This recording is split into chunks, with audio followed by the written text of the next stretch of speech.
Sementara itu dalam sidang vonis perkara yang menjerat mantan Mendikbudristek Nadiem Makarim, anggota Majelis Hakim Pengadilan Negeri Tindak Pidana Korupsi Jakarta Pusat Andi Saputra menyatakan perbedaan pendapat alias dissenting opinion. Mas Adin. Dalam perkara sidang kasus Tipikor pengadaan Chromebook di lingkungan Kemendikbudristek dengan terdakwa Nadiem Makarim pada hari Selasa kemarin, Hakim Andi Saputra berbeda pendapat dengan 4 hakim lainnya. Andi menilai Nadiem tidak terbukti bersalah sehingga harus dibebaskan dan dipulihkan harkat serta martabatnya.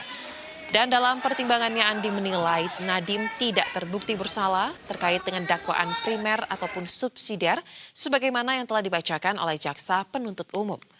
Menurut Hakim Andi, niat dan perbuatan jahat yang disangkakan kepada Nadiem tidak terbukti dalam proses pengadaan laptop berbasis Chromebook yang melibatkan pihak Google.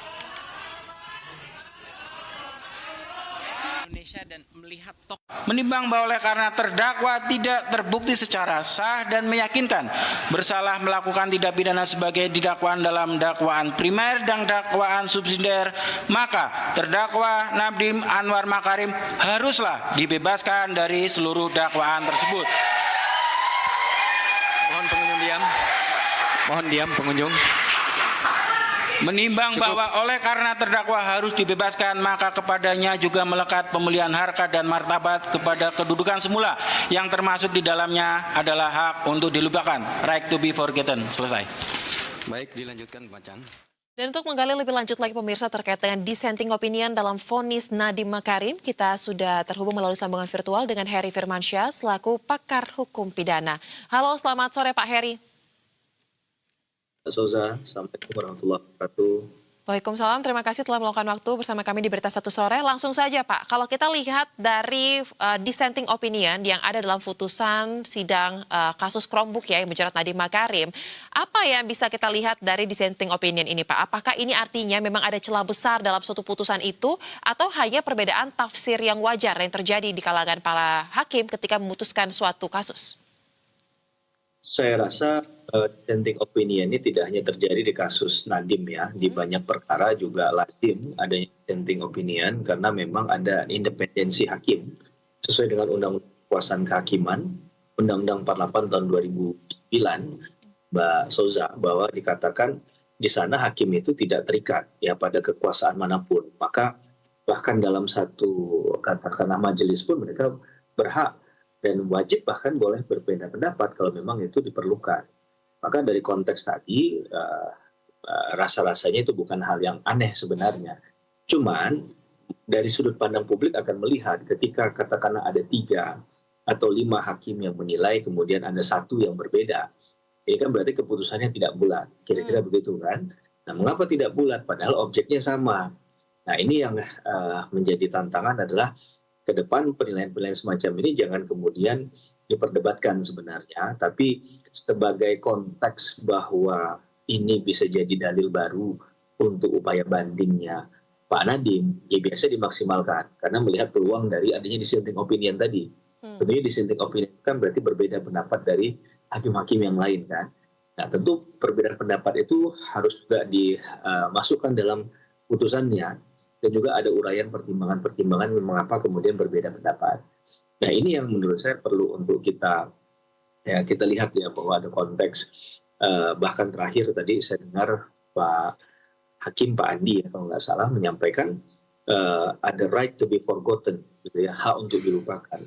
Ini hak yang baru sebenarnya dikenal dalam konteks undang-undang kita apalagi bicara tentang pengaturan tindak pidana korupsi. Nah, bagaimana kemudian right to be forgotten ini kalau memang bayangan saya kemarin Pak Nadiem menang, bagaimana menghapus informasi yang dari awal sudah menyatakan beliau ini tersangka begitu ya, terdakwa begitu kan. Nah ini kan juga sebenarnya hal yang menarik dalam khasanah hukum acara pidana kita, Mbak Soza. Baik, nah jadi apakah artinya Pak, dissenting opinion yang kalau kita lihat dari perspektif hukum seperti Bapak jelaskan tadi ya, ini merupakan hal yang wajar tapi di persoalan persepsi publik yang menjadi menarik ya. Nah tetapi kalau misalnya kita lihat sudah pasti akan ada di tingkat banding karena Nadiem sudah mengatakan ini dibawa ke banding. Nah, akan lebih menarikkah kita lihat bagaimana nanti di tingkat banding bisa berubahkah 180 derajat vonis tersebut diperkuat justru atau mungkin jadi dihapuskan atau bagaimana Pak kira-kira? Apa tantangannya? Iya, upaya hukum banding itu tidak ada jaminan garansi bakal lebih ringan ataupun malah lebih baik dibanding putusan di tingkat pertama di pengadilan negeri, Mbak Sut. Maka kemudian ini jadi strategi juga di setiap orang yang menghadapi upaya hukum.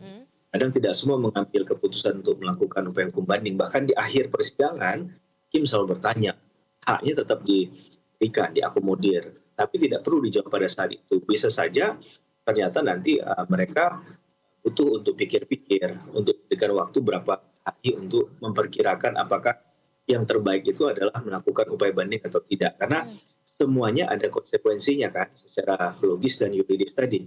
Kalaulah kemudian ternyata diperberat, nah ini yang jadi persoalan. Nah, dalam konteks kasusnya Pak Nadiem kan kalau dituntutan 18 tahun gitu ya. Kemudian ternyata putusannya berbunyi 10 tahun. Nah, kalau melihat dari dissenting opinion-nya seakan-akan ini ada peluang besar untuk bisa mengubah di banding. Tapi bisa saja berbeda. Jangan-jangan sudah hakim itu sudah mengatakan ya maksimal banget ya di 10 tahun gitu. Sehingga ketika nanti mencoba untuk kemudian banding malah bisa ya skenario terburuk yang terjadi. Tapi sekali lagi itu adalah domain keputusannya Pak Nadiem dan tim kuasa hukum kan. Kita nggak bisa ikut cawe-cawe di situ. Tapi yang pasti sekali lagi strateginya semua sudah diperhitungkan baik dan buruknya. Mana yang buruk ya itu yang mungkin pasti akan ditinggal. Baik, baik. Nah, kalau begitu sekarang selain membahas dissenting opinion, ya saya ingin perspektif Anda sebagai pakar hukum, Pak. Kasus ini kan disorot oleh publik. Yang disorot tidak hanya mengenai soal pengadaan Chromebook dan juga Chromebook device ya, tetapi juga pengambilan kebijakannya. Pertanyaannya, Pak Heri, dari kasus ini, apakah Anda melihat ada presiden yang bisa muncul dari kasus ini terkait dengan pengambilan kebijakan dalam tataran pemerintah bisa berubah menjadi suatu kasus pidana ke depannya? Bagaimana? Ya, benar sekali. Secara singkatnya, kebijakan semacam apa yang kemudian bisa dilabeli atau dikriminalisasi ya, karena diikat sebagai perbuatan pidana. Memang dalam banyak sejarah mencatat perkara korupsi ya, kebetulan saya kadang jadi lawyer dan juga kadang ahli juga menangani perkara semacam ini. Yang kita lihat adalah perspektif tadi. Ya, perspektif yang menilai adanya kerugian negara itu kan memang harusnya dari awal sudah harus diperhatikan siapa kemudian pihak yang punya legitimasi untuk mengeluarkan penilaian itu. Di putusan Mahkamah Konstitusi terbaru sudah ditetapkan Badan Pemeriksa Keuangan. Nah, harapannya kita memberikan kepastian hukum, jangan sampai nanti ada tafsir-tafsir lain.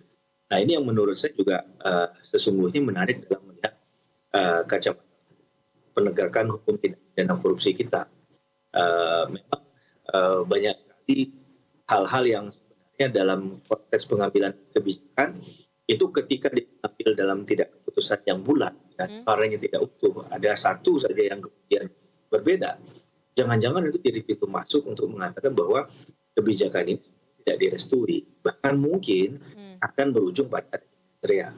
Nah, ini yang kemudian jadi harus hati-hatian dalam pengambilan keputusan di level-level tersebut.